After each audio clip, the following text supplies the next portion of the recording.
vai por trás das pessoas. Um toque assassino, 2 detetive e 3 anjo. Tem muita gente andando. Então, vamos lá, bandidão. Na noite aí você sai pra caçar, pode aparecer. Quem que você vai levar de arrasta pra cima? Careca de novo. Aquele ali? Então você trata de dormir de novo, que agora clareando você vai recolher. Nosso detetive, pode levantar pra procurar esse bandido?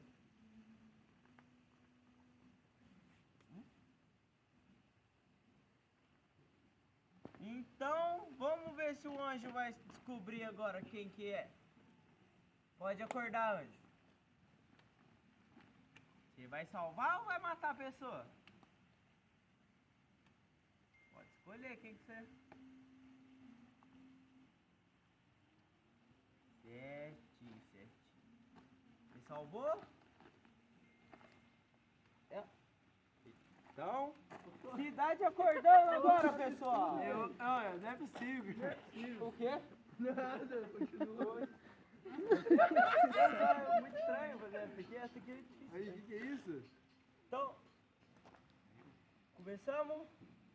Agora essa parte é? Você tá dando na cara quem que é as pessoas. Já não, acho que já Você tem que ser souberam. mais discreto ainda. Foi de primeira. Ó,